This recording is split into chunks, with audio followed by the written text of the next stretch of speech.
Welcome to Putting It Together, the podcast that goes through the entire body of work of Stephen Sondheim, show by show and song by song. My name is Kyle Marshall, your self-described Sondheim expert. You're about to hear a really great conversation between myself and Rick Pender. Rick has previously been on here because he wrote the Sondheim Encyclopedia, but he does have a brand new book that's releasing today as this episode is being released, October 2nd of 2025. The full and complete title is Stephen Sondheim's Sweeney Todd Behind the Bloody Musical Masterpiece. This is kind of a special episode, of course, and we're going to jump into the conversation right away. But just a note on the audio here for this week's episode. Something happened. The way that I normally record my audio separately didn't work. It kind of failed. So instead, I just grabbed the audio that the Zoom recording grabbed for me. So it's not as great as it usually is each week. So I just want to give that a note up here up front. But regardless, the conversation is still a good one. So let's jump into the episode now. Rick Pender, thank you so much for returning to the show. It's great to be back with you, Kyle. I certainly appreciate all that you do for Sondheim and all of his works, and it's wonderful to be able to chat with you.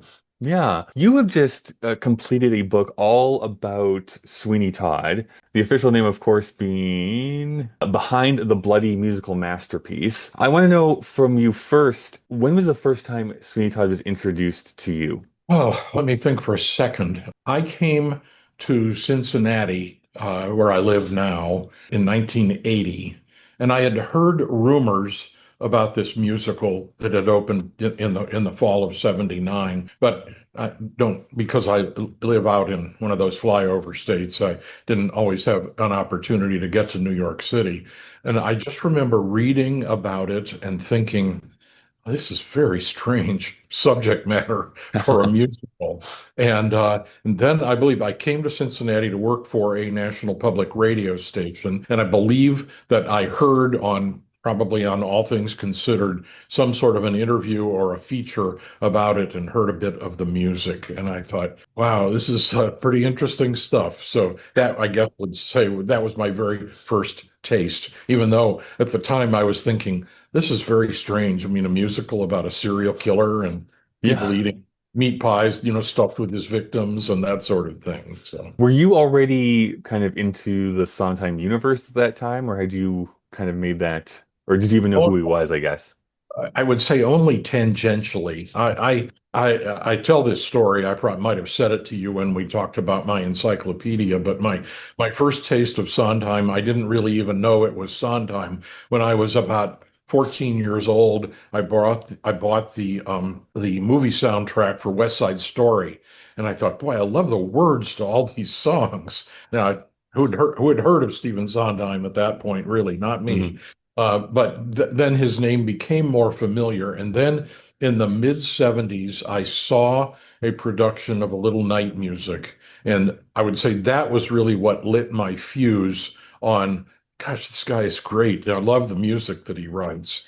And then in around 1990, I had to have some surgery. I was laid up for a while, and I got some CDs from the public library, including the Collector's Sondheim, the 3-disc set with music from a bunch of the shows from the 70s. And of course, there's quite a bit of Sweeney Todd on that. And I was laid up for a couple of weeks from this surgery, and I listened to it incessantly. And that's really what launched me into the Sondheim universe. Now, you've already mentioned it. You, of course, wrote literally the entire Stephen Sondheim encyclopedia here a few years ago. I did indeed.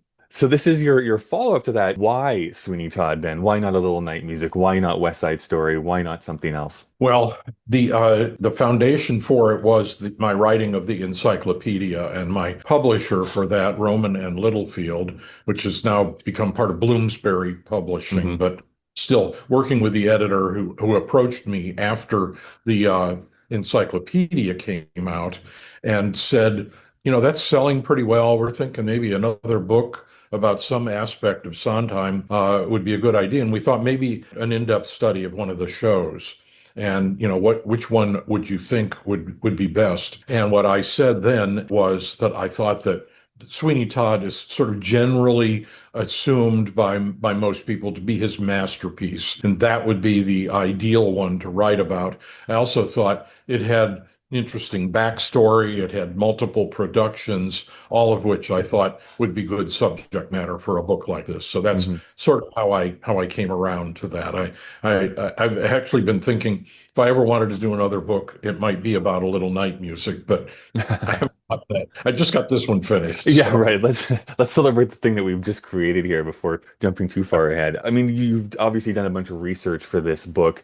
Did you get to like interview anyone related to any of the productions in the lead up to this? I really did not. Most of it, as you might recall, I edited the Sondheim Review for many Hmm. years.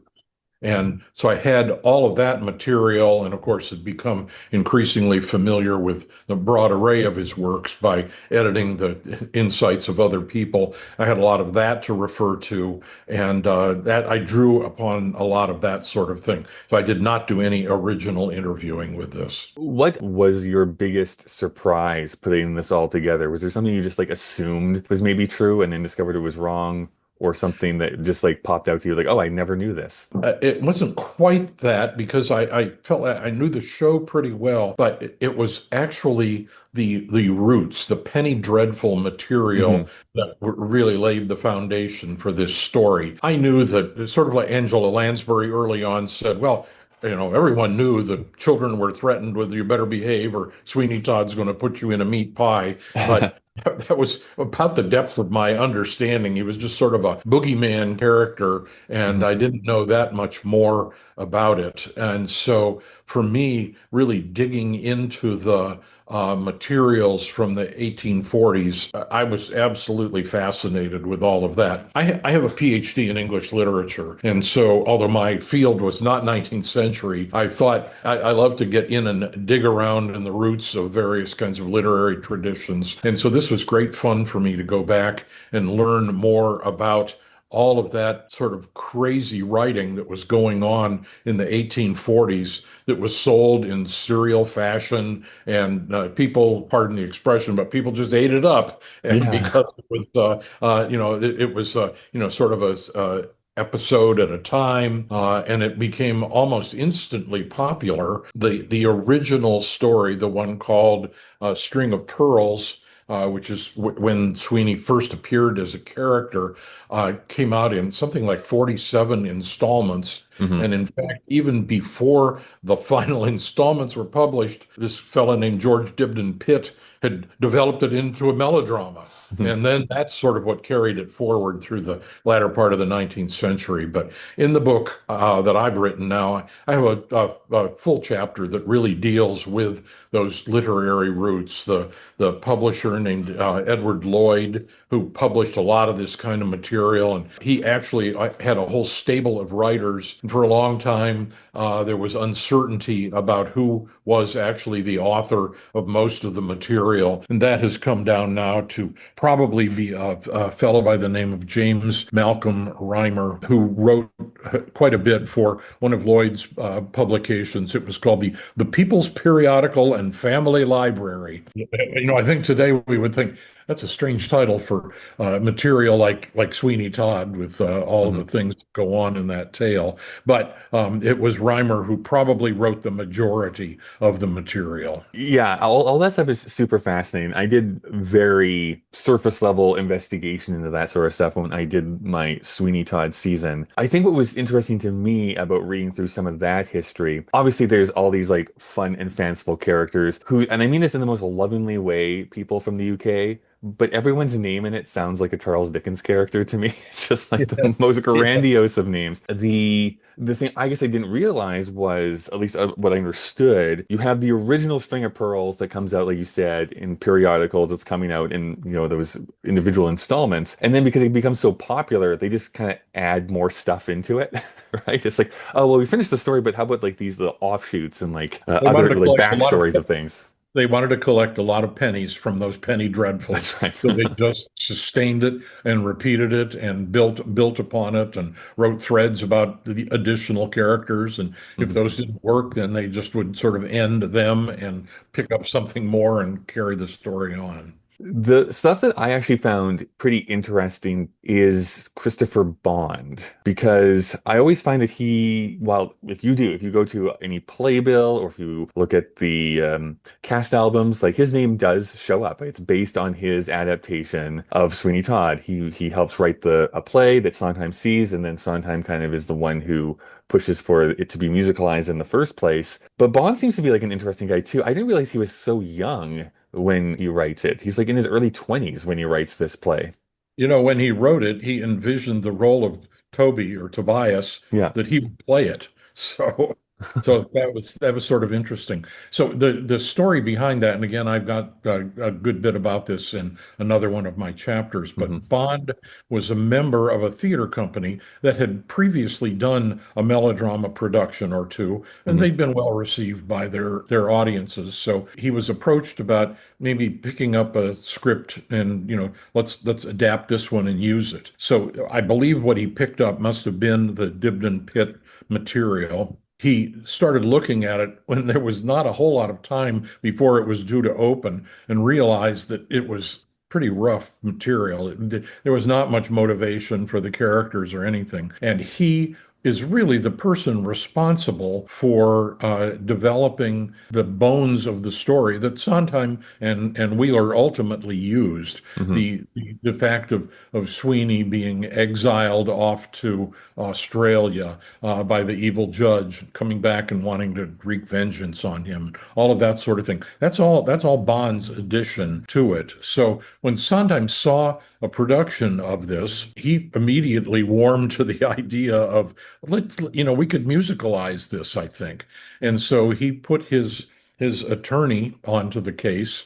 The show, Bond's show, had already been optioned to move over to Broadway, but nothing had really happened on that yet, other than the legal side of it. Hmm. And after some negotiations, it became evident that they'd love to have Sondheim involved in the project. And the stipulation was that Bond would be credited on the title page of Hmm. programs and all of that sort of thing. So there's some funny material also. Bond was a little bit of a rough character himself, an actor and all that, but through much of at least the earlier part of his life, he was also an alcoholic.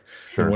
when he came to New York to see the show when it opened, he attended it, and he was apparently several sheets to the wind and managed to offend a number of people, including Hal Prince, with some of his comments about things. Sondheim rather took him to task for that, but Sure. but was still grateful, I think, to have Bond really sort of lit the fuse on Sondheim's interest in this. Yeah, I just really think that his contribution should be underlined to a degree because if you do read String of Pearls or any of the other urban legends that spring up around the Sweeney Todd, I'm going to call it myth because there seems to be a lot of different influences that kind of, Yes, percolate through it. Sweeney up until that point was basically just motivated by greed, right? I just want money. right, I'm going to kill these right. people, steal their He was money, just and he was that's just a kind bad of it. guy. He just cut people's throats because they had something that he wanted to steal. And I think what has made it kind of endure past that and not forgotten as many of the other Penny Dreadful stories have been is that it's like, well, what if he was motivated not by greed but by revenge? And I think a lot of people lean into that a little bit more because then it's like this is like the Count of Monte Cristo or this is kind of like something else. It's like, yeah, he's doing pretty evil things. I don't want to just gloss over that, but at least I can understand what his motivations are past just like I'm just a bad guy. If you read some of Bond's comments about it, he actually references the Count of Monte Cristo Hmm. as one of the things that rather inspired him. So yes, I mean he really put it together in a very effective way. Eventually, Sondheim originally thought he was going to write the book for the show, Right. and he started down that path and realized that that was probably not his creative talent. Hmm. And so he and Hal Prince approached Hugh Wheeler about doing it. And I think that Wheeler probably refined it and buffed it up even more from what Bond had created. And Wheeler was certainly a more veteran writer and had already done little night music, but had also been a writer of mysteries and that sort of thing. And he was British, so that he really sort of got the material in a lot of ways that I think are really important. But I Yeah. agree with you that Bond should certainly always be thought of as the progenitor of a Yeah. lot of this the way that this, what he created was really what inspired Sondheim, what drew Sondheim to the material. Do you know if the Christopher Bond, like just the straight adaptation, just the play itself, even gets performed anymore? Or has there been any type of Not that revival of I'm it? aware of. I did, as part of my research, got a copy of it and read it, and Mhm. it's interesting. Have you ever seen it? No, it's been kind of on my list to do because I Yeah. remember trying to Well, do it's this a few years interesting ago because and it's hard to find a copy. It's like not yeah. easy to find. Well, you can when you read it, you will read lines that you see. Oh, Wheeler adapted some of this text Yeah. into dialogue, or it's stuff that Sondheim picked up. I mean, if you just read the first couple of pages, it reads very similarly without being as poetic and certainly not musicalized as Hmm. the opening of the musical. Sure. So they were very reliant, I think, on the script, at least as they initially started working on it. And just as a little side note, I think Hugh Wheeler come to be going through this entire project of going through all of Sondheim's work. Yeah. It's something I really do appreciate because not only has he done like little night music, he's done Sweeney Todd adaptations, which was like just great as just as books, like not even bringing the music into it. I just think they're solid Mhm. books and adaptations of previous material. But even his stuff with Candide and that sort of thing, it's like he really was like the pinch hitter of coming in. Like, can you just help us get Yeah. this where it needs to Yeah. be? Pinch hitter is a good Yeah. analogy. So of course, we go through the entire process of, developing this musical, trying to convince people that a horror musical is something that can even work, especially when we lean into it's kind of like a sung through operatic sort of thing. I guess any call outs as far as like the development of this. Because as far as I know, it was always Angela Lansbury as Mrs. Lovett, but I don't know if Len Cariou was always the Sweeney Todd. I actually think that he was drawn into it even before Lansbury Okay. was.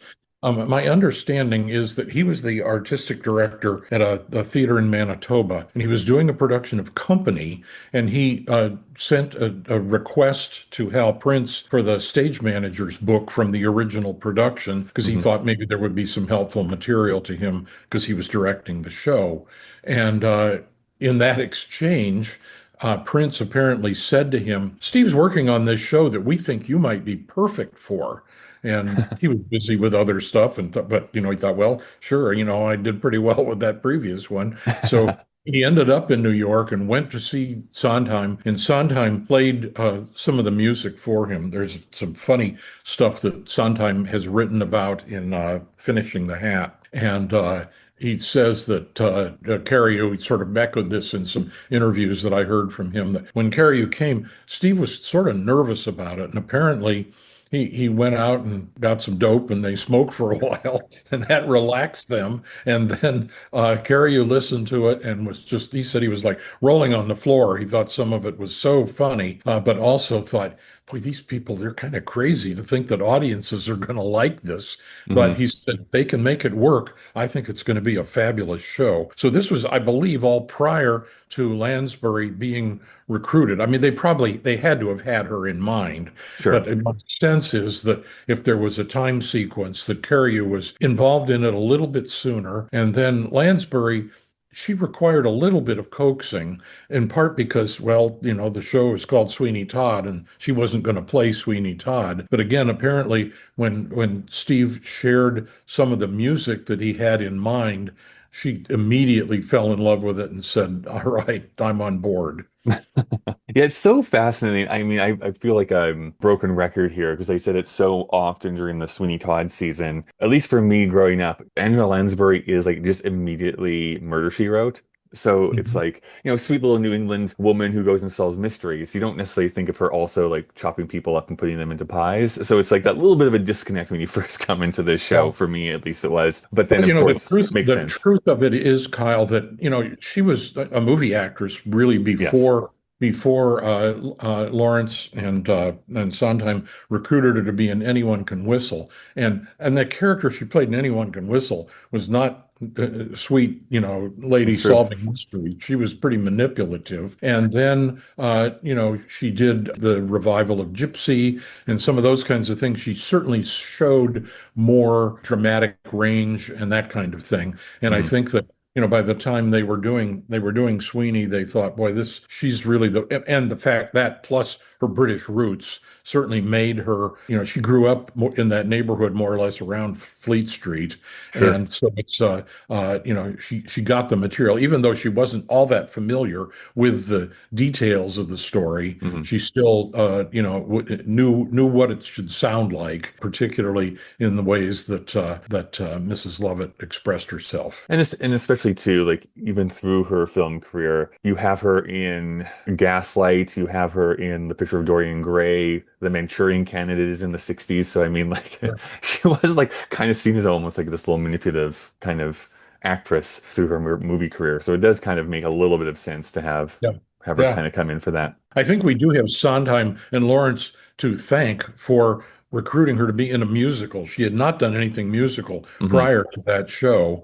And, I think they knew from that she was capable. And then, of course, she went on and did several other things prior to Sweeney Todd that certainly proved her musical skills. But I think they saw that in her and took advantage of it. I know it's so funny to go and see interviews with her in like the early 60s of like, well, I'm not really like I'm not really a singer. And it's like I think that's what most people would actually consider you to be at this point, like Yes. a Yeah. musical actress type of thing. So Well, and it's fascinating to me too because she so put her stamp on that role that it is, it for many years, the anybody else who played the role was more or less playing Angela Lansbury as Nellie mhm, Lovett. I don't know if you had a chance to see the Josh Groban revival, but with Annalee Ashford mhm, in the role, she gave it a more youthful, we'll call it kind of horny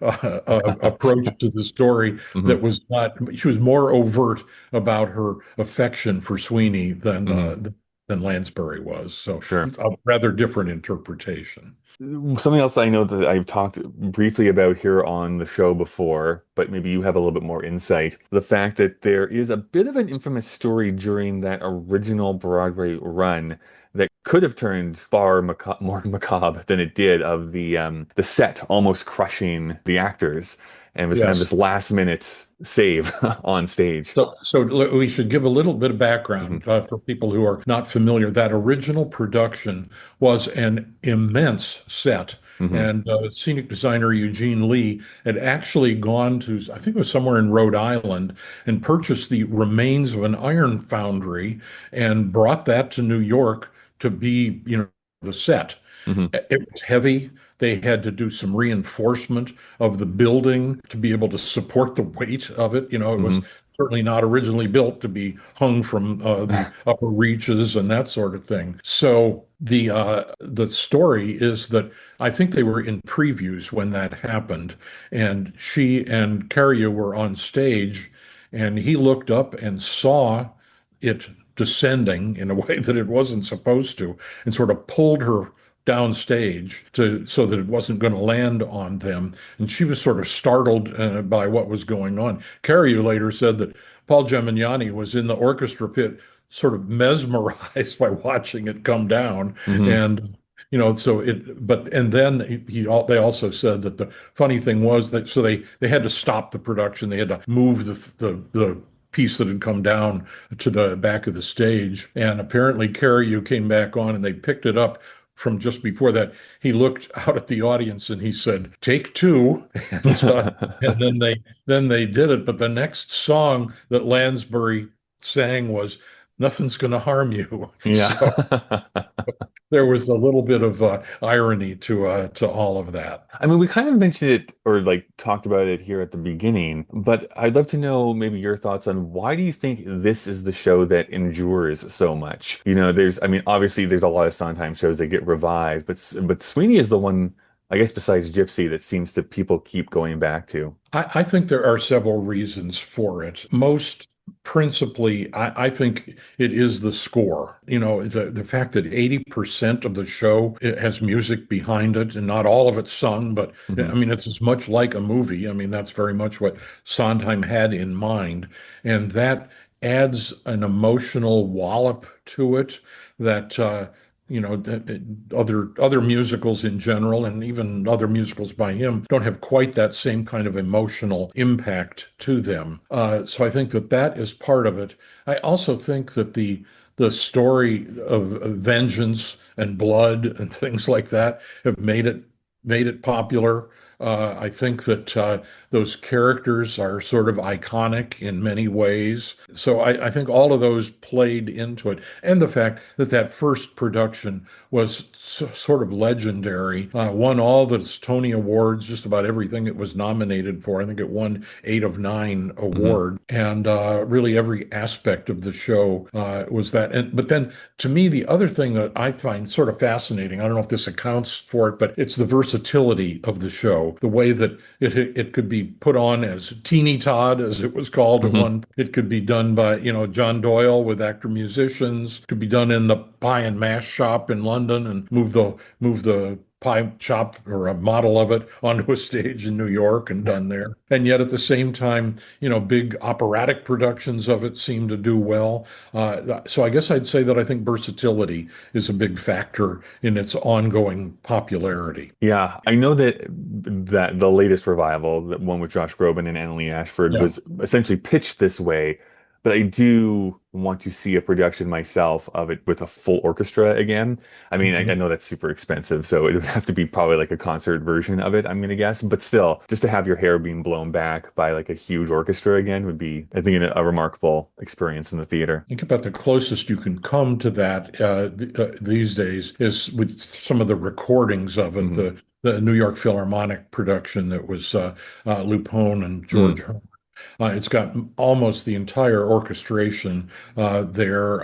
So, played by the Philharmonic Orchestra in ways that really, I don't know if it'll blow your hair back, but it will. You'll get a feeling for the power of it that I think many, many people feel. I would also, I don't know if you had thought about talking about this a bit, but I do have a chapter about Tim Burton's cinematic adaptation of it.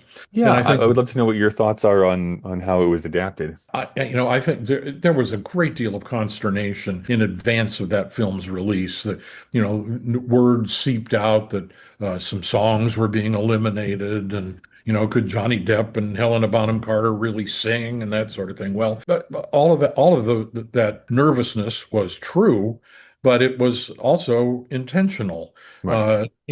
Tim Burton really had a very different idea about it at a more pragmatic level. He knew that a movie 3 hours long probably would be harder to market. And so trimming it down to about a 2 hour length, which is what the movie is, was part of it. But also his directorial approach to it was all about tightening in on characters, on faces, on emotions that they felt. He talked with Sondheim about it and convinced Sondheim that using the chorus and the Tale of Sweeney Todd song would really just slow the action down cinematically. And Hmm. that was his rationale for changing it. And Sondheim agreed with it. Ultimately, Sondheim thought that this was an excellent movie version of the show. It was not meant to be just the stage show on film. Therefore, he thought that this, in fact, he said he thought this was perhaps the most successful adaptation of a stage musical into a piece of filmmaking that had ever been done. Yeah, he was very effusive. It's probably the most positive of any of his adaptations he ever was. Yeah. I do think he truly did love the adaptation that Tim Burton did, mostly because it did lean into cinematic language around this material. Well, and I think that it really leaned into the whole horror movie notion that Sondheim had originally, that he was creating something like that with, Hmm. Bernard Herrmann's inspiration behind it, and that really came through. And of course, it had a wonderful orchestral backing on that. The only, I guess I'll call it sadness. I've rewatched the movie several times, Hmm. and I like it more and more every time. Even all the spray of blood. I mean, I even wrote a little bit about that, about the mechanics of doing that. They had to make these rubber necks for people to wear Right. that they could, pump blood out. Those spurts were two, three Hmm. feet. out, very unreal. But that was intentional on Burton's part. He wanted it to be almost a surreal effect so that Hmm.